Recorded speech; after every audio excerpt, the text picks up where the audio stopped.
Hi, everyone. Welcome to another episode on Doers Within Us. So as you guys have been listening to this podcast, I'm the host of Doers Within Us, and the mission here is to share stories of doers making an impact within their communities and around the world. And I'm really excited to have with me here Rebecca and Misha. And I'll just give it to them to introduce themselves. But what I really like about them is, and we'll go more into this in the episode, is they came up with this game called Unspoken Words. And I'll just let them kind of explain that. But one, they are from Babson, which is where I graduated from, and I really love Babson. And I really want to spotlight some of the stories that come from my alma mater.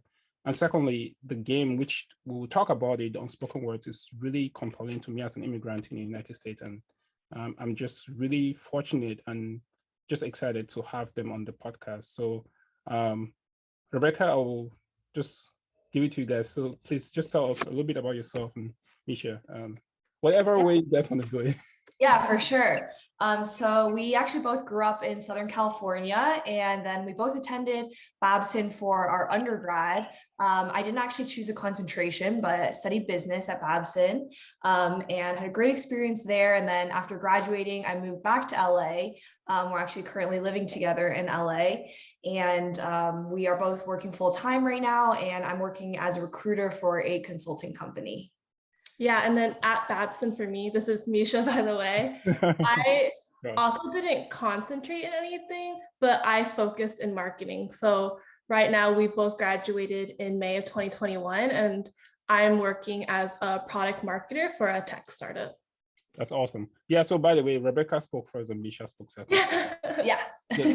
just to clarify that. So I'm just like a follow-up question on that. So at Babson, did you guys, and I mean, this is something that when I was reading the blog that was written about you guys, and by the way, that's how I found out about Rebecca and like, what you guys are building, and how Babson had that influence on you guys.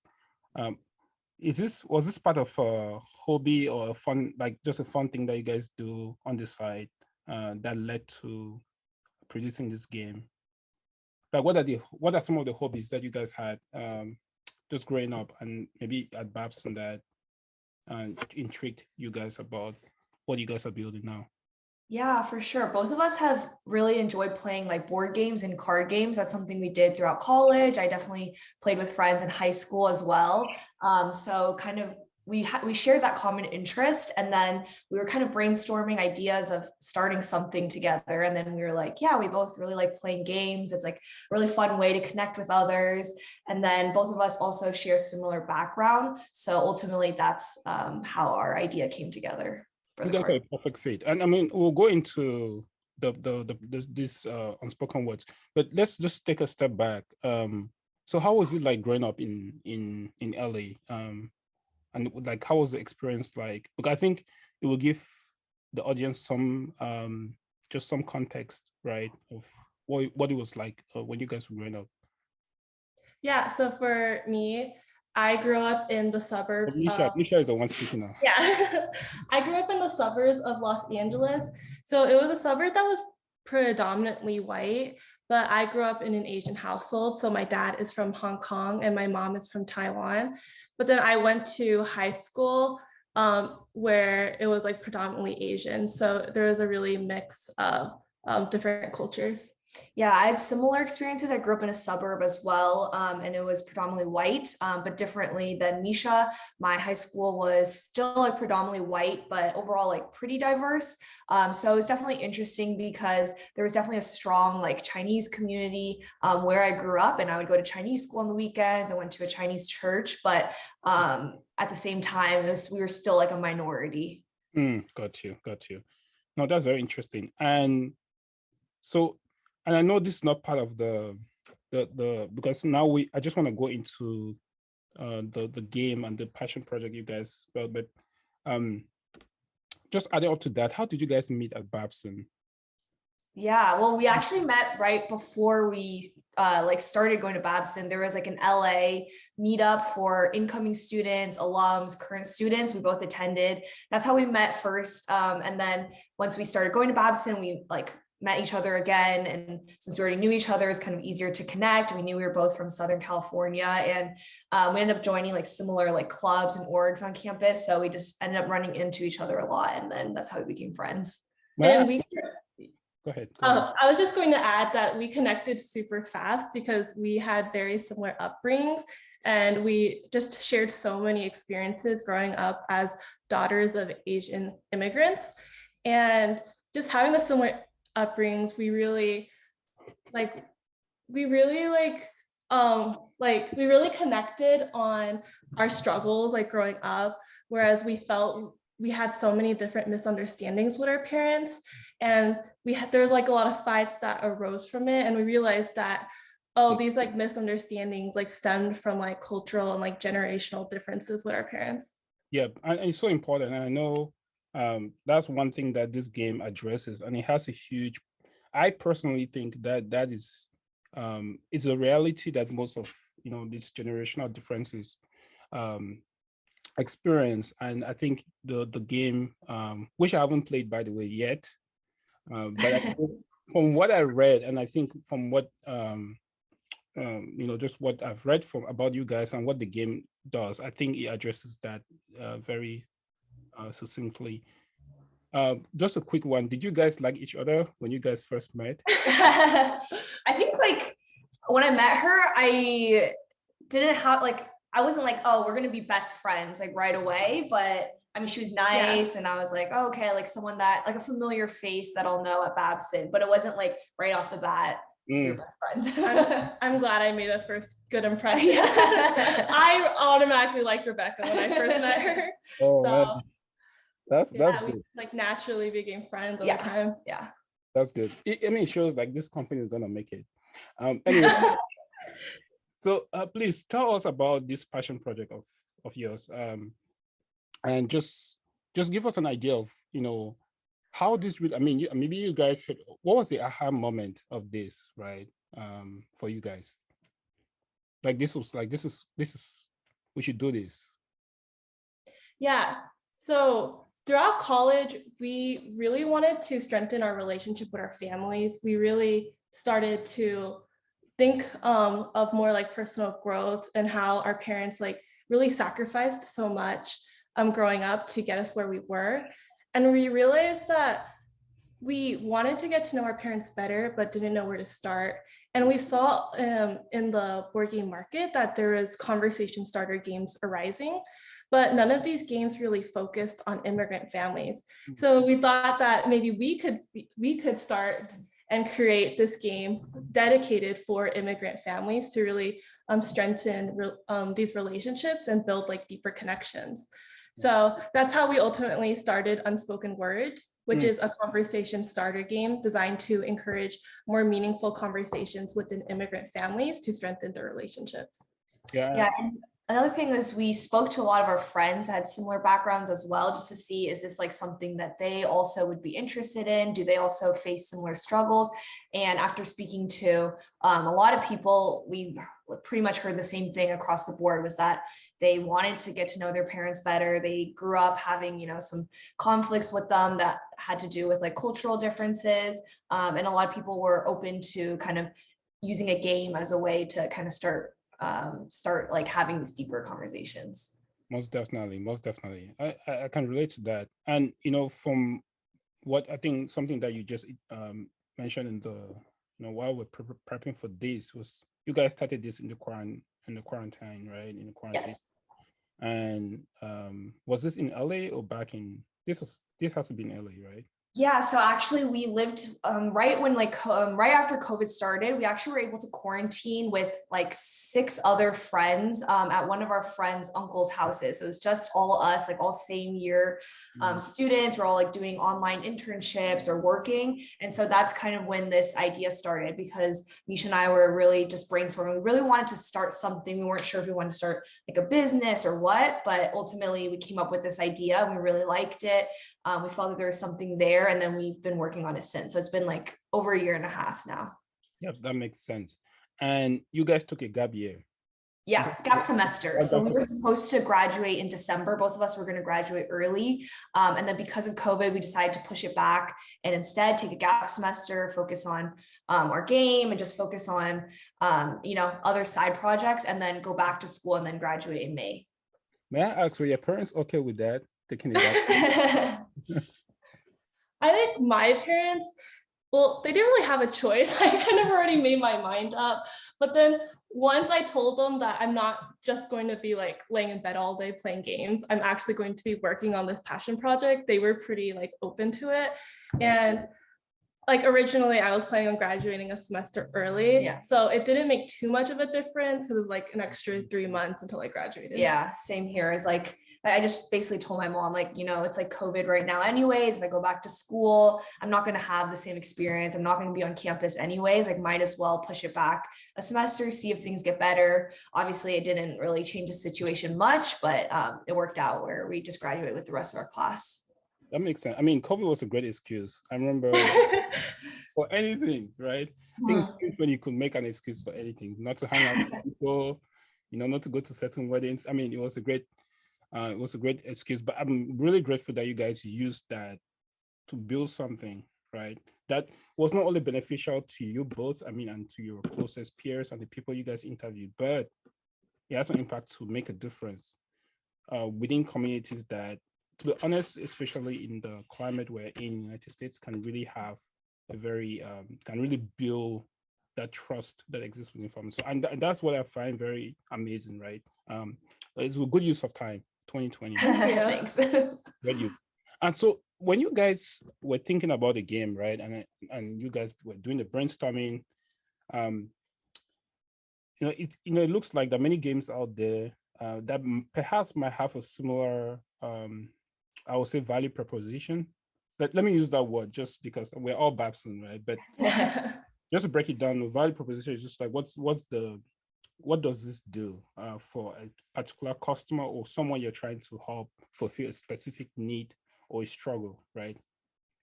And if it's a successful business, that comes with exchange of value, financial value, right?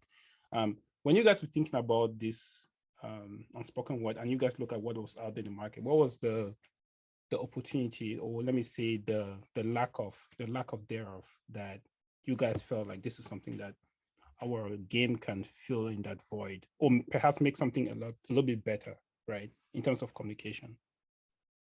Yeah, so we've seen other conversation starter games in the market, and we've actually seen like not many, but like 1 or 2 pop up dedicated towards building like a deeper relationship with your families, but we didn't see any of them dedicated towards the immigrant experience and understanding like more about cultural like heritage and where like our parents came from and their home country's culture.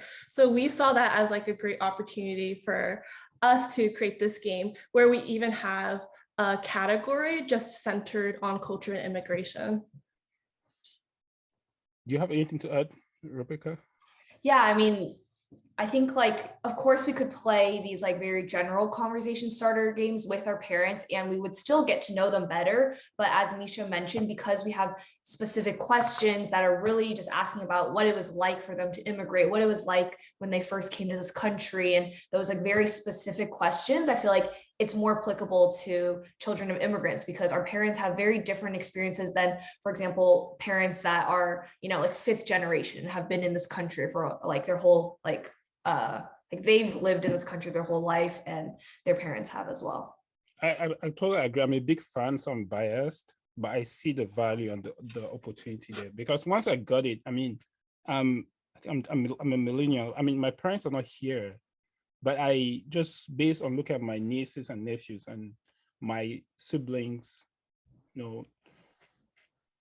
having spent some considerable time here, I can see how that game can add value to that family unit. So I'm biased, and I think you guys hit the sweet spot that if you guys capitalize on, you can really make a difference from a cultural point of view, socioeconomic, as well as making money for yourself, which we'll get into that. And I know that's a big thing coming up in April, which I will mention at the end. That please, for our audience, if you're joining now, Unspoken Words is just a great game that Rebecca and Misha just are working on, and they have something coming up in April, which we'll talk about at the end of this episode.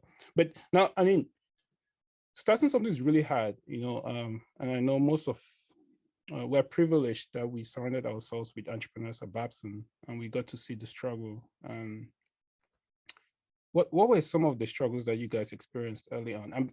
I just want to. The goal is to be as candid as possible, because I know at the front end it looks very amazing and fun, and with you guys have been on Babson alumni Instagram posts. You guys are making the news at Babson blogs, and it's been read by a lot of people, and fortunately that's how I met you guys, right? And there's a lot of praise that comes at the front end, but at the back end, it's really hard. There's a lot going on. So can you guys just please share with us what were some of the initial struggles that you guys experienced when you guys started? How you guys are building? Definitely.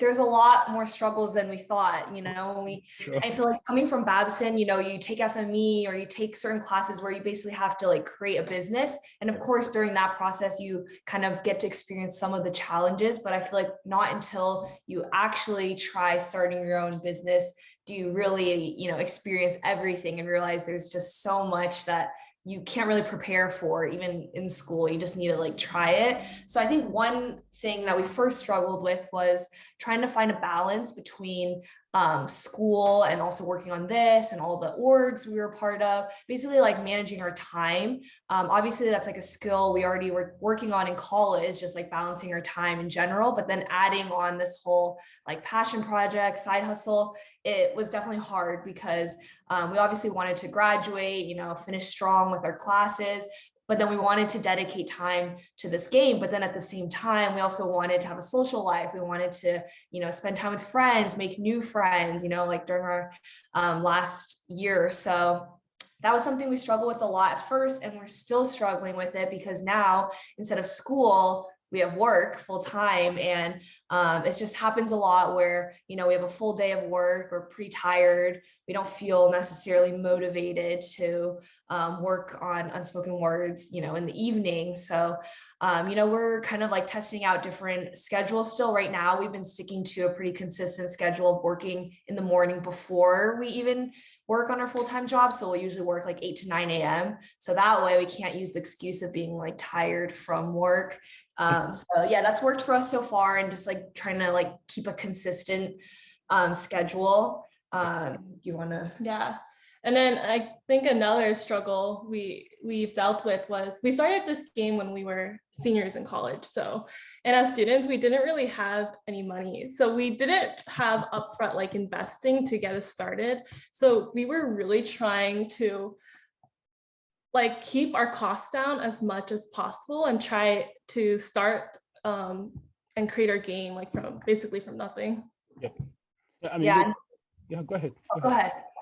No, I'm saying like, this cost, financial cost is it's a burden for, I think, almost every entrepreneur.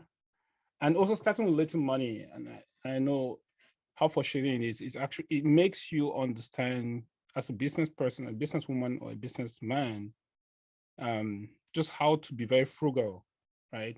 Because at the end of the day, it's like, if you know how to spend less and do more, you definitely have those are the ingredients that I think are critical for being a successful entrepreneur, right? As challenging as it is. And I mean, worst case scenario, as a student too, no student has money, even in grad school. Right? There's no rich student, unless you are, son or a daughter of a rich person. Yeah.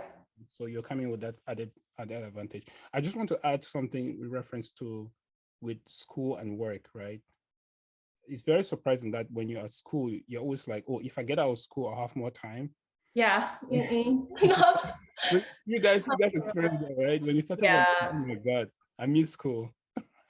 Yeah, like I actually think at school you do have more time and freedom versus now when we're working, we also have to deal with just other like adult things like, paying rent and like all these things that like at school you don't even think about. So, it's not taking up any brain power. Instead of just going to school to get food from the cafeteria, we actually have to make our meals, like buy what? groceries. That's a struggle. I mean, Yeah. that's a serious struggle, right? But I think, and please, Rebecca has something to say. But I think, like adding to that, right? There's something that comes with having the co-founder, right? And I really like the fact that, and I mean, that's the next section we're getting into. But having someone that you can share that struggle and also the growth, it's pretty profound.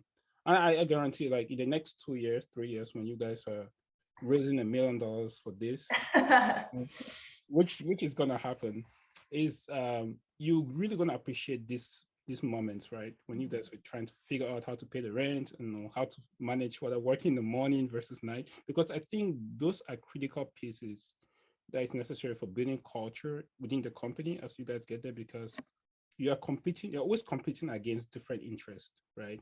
I'm trying to find which one is that I can really focus my time on and build a specific project to a point where it becomes independent of you. So you walk out of the job, right? Yeah. Perhaps, at some point you guys have 8 employees, 10, 20, and you want to make sure that you're giving away some work to them without feeling like, oh, this person cannot manage this very well. It's like, it's painful but necessary, right? Yeah. And so I really like the fact that you guys mentioned that, and I think it's critical for even our listeners. This is not easy. It's not easy, right? And it's not that fun all the time. Yeah. To manage that. Yeah. I told Rebecca like a week ago that I would have like given up by now if I didn't have her. Like she helped me stay motivated so much when I like just felt like when we were going through so many like issues with, just getting our prototype for a game, I got like pretty discouraged, but having Rebecca as my co-founder was so helpful and allowing me to keep going and just keep pushing myself. Yeah, I think it's like having someone to go through the highs and the lows. Like when, we achieve something or like, we got like seed funding. It's like, we're so excited. We can celebrate together. And then the lows when we're like just very discouraged, it's kind of like, it's not just me that I'm like working on this for, it's me and Misha. And we're, we have like a purpose to our game. And so we're like, oh, we need to just keep pushing through. Was there any time you guys were both at the low? Yeah, there's been many times. I think like while we were at school, we're not at school, we were living off campus, but during our last semester, there were times where we're like, oh, this is like, we're not being consistent. Like, we'd be really like hard on ourselves. Like, oh, we haven't worked on it in like a few days. And like, we haven't been making progress. And then we just kind of like, we have to reevaluate our goals, reevaluate our timeline. There's been so many times where we have to push back our like deadlines we set for ourselves because they were just unrealistic. And then I think when you do that over and over again, it can get very discouraging. Yeah, like builds on top of it. So adding to that, because I mentioned both lows, was that did you guys have mentors at Babson or people that you guys could reach out to just to, for encouragement or just words of advice or and you guys mentioned a lot about the rocket pitch, the fast track cohort, Butler Launchpad, Siphon. I mean, Butler Launch, the people at that, people that which I've been fortunate to meet some of that are just incredible, right? How did that help you guys, and maybe still helping you guys today, just to make sure that if both of you guys are down or both of you guys are loggerheads, which I don't think you guys are based on the relationship you guys have, but how has that helped you guys so far? So during our gap semester, we actually joined Babson's Fast Track Cohort, which is basically a group of entrepreneurs trying to start their own businesses. And we meet every week to discuss any challenges we're going through. And that really helped us stay accountable and motivated, where whenever we get stuck on something like, oh, next step is we need to create a website. Well, we don't know how to create a website. Then we'll go to our weekly cohort meeting and ask for advice on ways we can create our website. So that cohort was really helpful in making sure we were progressing and setting goals and staying accountable and sharing with our cohort on what we're working on. And So we were able to like progress a lot faster. Yeah, and in the fast track cohort, it was like led by Cindy Marmer, and she's helped us a lot. And then also there were like, you know, professors that we could go to. There were times I feel like where we needed like a professor to like write a recommendation for us to get like seed funding, or for not the rocket pitch. What was the other one? Oh, the beta challenge. So we like the professor that we both really like to go to is Professor Rourke. So she's someone that like supported us, you know, ever since we were in her class.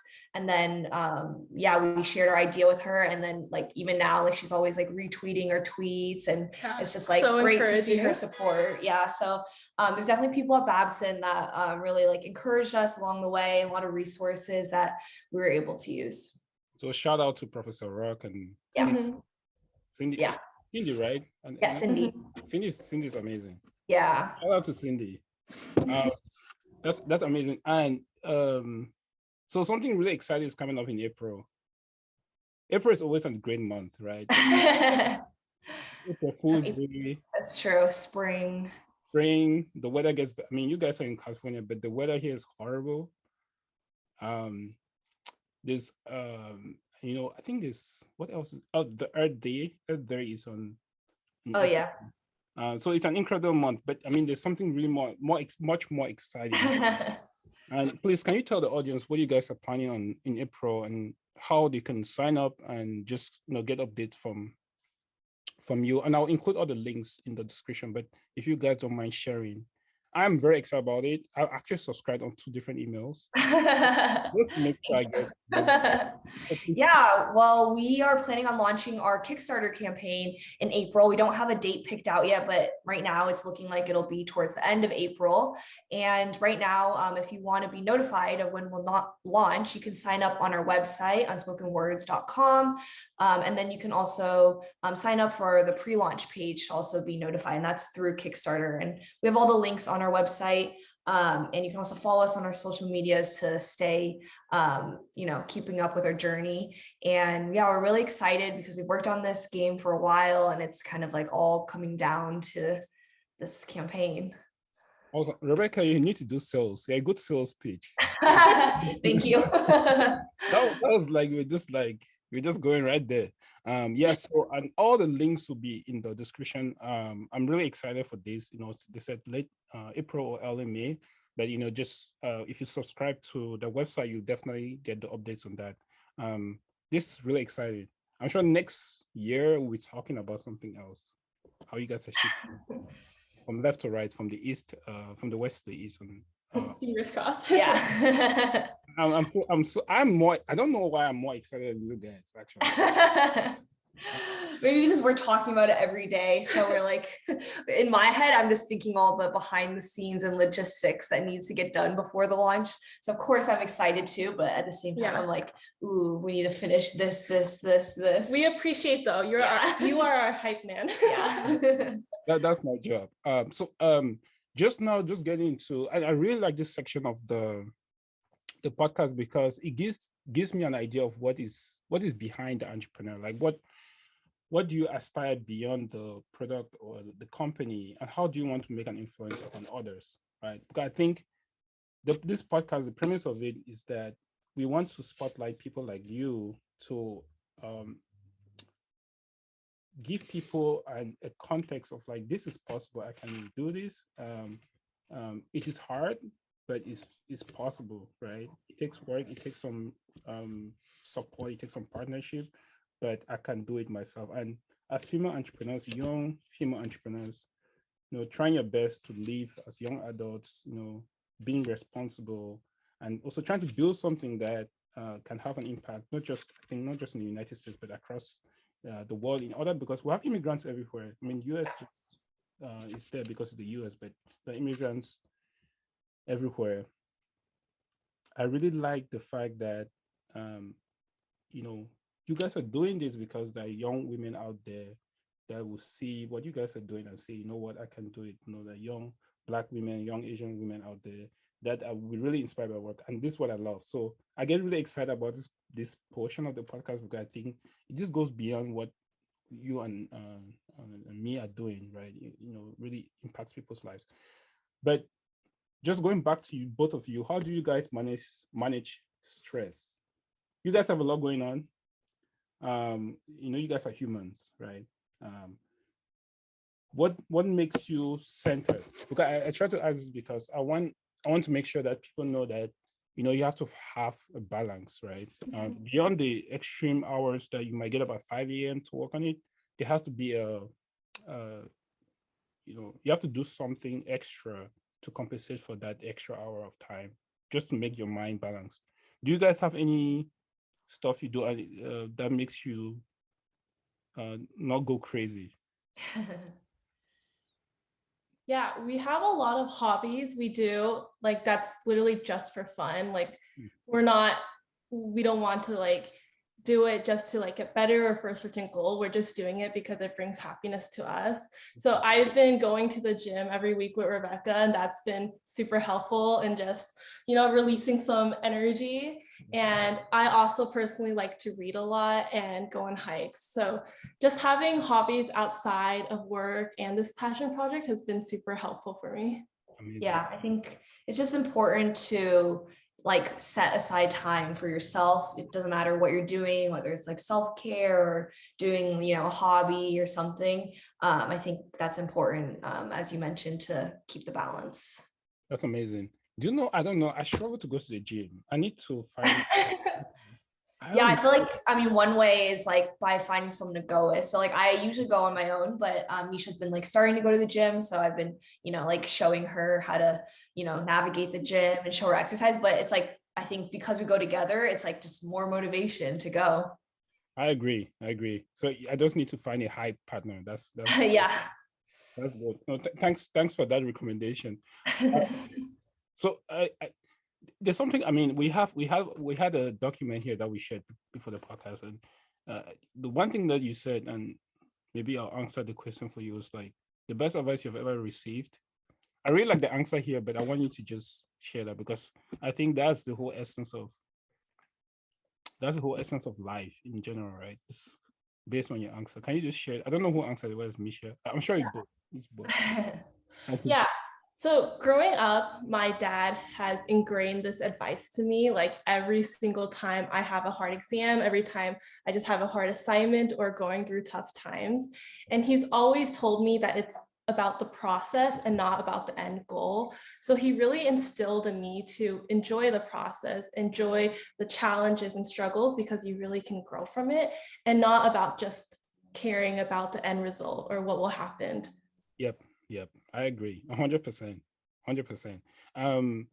There is as I said, basketball fan. There's this player, Joel Embiid. He plays for the 76ers, Philadelphia, and that's like his mantra. It's all about the process. But when he lost one of the playoff games, he was like, I don't care about the process. It's hard in the moment. Hard in the moment. So thanks so much for sharing that, Misha. I think that's valuable, invaluable. It's patience. You do, but with patience, right? It's somewhat of it's a fine balance, right? But you have to really appreciate the process. I think that's where everything happens. So thank you so much for sharing that. Any books you recommend as something to the audience to just be thinking about or trying to read as they navigate their own personal journeys, or if they're thinking of doing something within your communities? Yeah, a book that I'm currently reading, I actually see it behind you on your shelf. It's called Atomic Habits. Yeah, I'm not done with it yet, but I've been enjoying it so far. And a lot of people recommended it to me as well, so might as well recommend it. But it's a book just all about forming habits. And I think that's something that's important in all aspects of your life, whether it's work, business, school, whatever.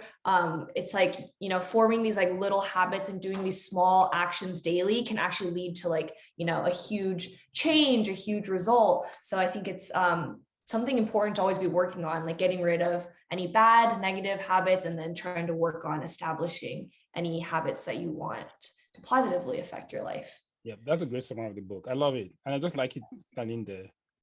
Yeah. Point to great recommendation. And I think this is the most fun part for me.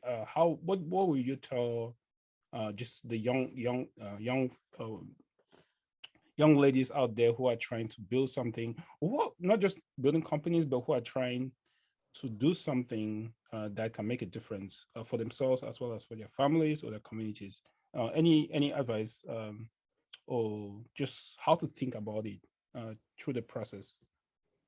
I think the hardest part is to start because it's so scary, right? Taking that risk.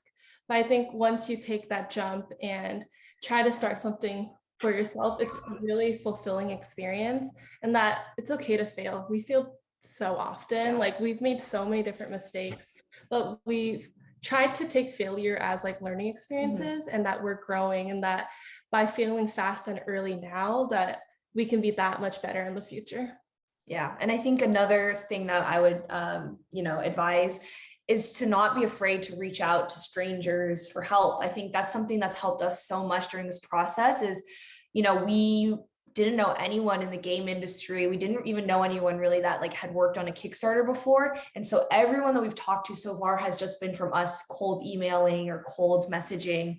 And everyone we've spoken to so far has been so supportive and so nice and willing to share their experience. And each person, has connected us with other people. And so just by taking, a leap of faith and just sending a message, we've been able to meet like a ton of like really amazing people that have worked on like really cool games or have launched very successful Kickstarters, people that we never thought we would have spoken to or had contact with. So I think it's just reach out to other people for help. I completely agree. Both points are great. I think the starting is hard, but once you start, it opens doors for you, right? I mean, I couldn't imagine if you guys didn't start, you guys wouldn't be on this podcast, right? Yeah, we would have never met you, and you're amazing. Exactly. And I mean, you guys are more than amazing, for sure. And just adding to that, so going to Rebecca's point, right? Reaching out to people is key. Very nice people out there and supportive people that I'm so happy to hear that, people have been really supportive as well. So I 100%, in fact, 120% agree with both of you on just having that perspective early on in your careers and your lives. So just and I know Rebecca gave a very good sales. I just want to include that again at the end. So and maybe Misha, you want to do the plug now? So late April, what happens, or May? Yeah, so end of April, we are launching a Kickstarter to bring our idea to reality. And you can go to like unspokenwordsgame.com to sign up to be notified when we launch. Amazing. I forgot to add one thing, ask one question. In terms of just the long-term goal, right? 20, 30 years from now, which you guys will still be very young. How do you guys see the impact on this game? No, in just terms of legacy, how do you guys see the influence of just starting with this game on communities, immigrant communities, or just like the world at large? Yeah, I think one thing is just like by telling our story of, how we were able to start Unspoken Words, all the struggles we went through. We hope that that can inspire other young female entrepreneurs, kind of as we've been talking about. I think, for me, like hearing other people's stories has, always inspired me. And it's seeing someone that has, like looks similar to me that is doing something amazing. It inspires me because it makes me feel like, oh, I can do it too. So I think that's definitely one way that we want to like leave a legacy. Yeah, and another way is after talking to so many children of immigrants experiencing the same problems as us, having so many misunderstandings with their parents because of cultural differences, we hope that through our game and just through our mission is to help like immigrant families connect deeper. Amazing. I can definitely connect with this. I think I'm a potential customer. I'm actually a customer. And I'm gonna say this that is on record. I'm gonna buy the games and send them to my nieces and nephews. So this on record for sure, and many more. Thank you. We appreciate it. You guys can hold me accountable like this. But I really want to thank you both, not just being on the podcast, but having the courage to start something. I've been I personally I know the struggle of starting something.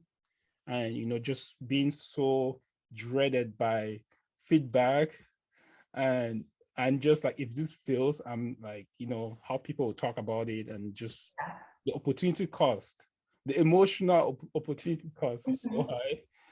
And for both of you to take that leap of faith, not just to build a prototype, but to envision how this can be mass produced, it is more than inspiring. And I am, just to say this, we have had 3 entrepreneurs on this podcast that have raised over $3 million. Wow. And I invited them before they raised the money. Yeah. So there's a trend there. But no, by the way, each of them raised $3 million. So it's about 9 million and some change. Yeah. And just surprise. And I think the trend continues. Yes. No pressure, but I think beyond that, great work. Thank you so much for what you do for the community. And I think this is a story that has to be told around the world. And I feel blessed and just honored that you guys were able to come here and share your story. So thank you so much for being here. Thank you for having us. Yeah, we're very honored to share your platform to be able to tell our story. Yeah. It's my pleasure. And to Babson, thanks. Thanks for this. Yes. Okay, so I'll see you guys in to all the audience members, all our audience, please. Thank you guys for being here. Again, this Unspoken Words. All the links will be in the description box below, and see you guys in the next episode.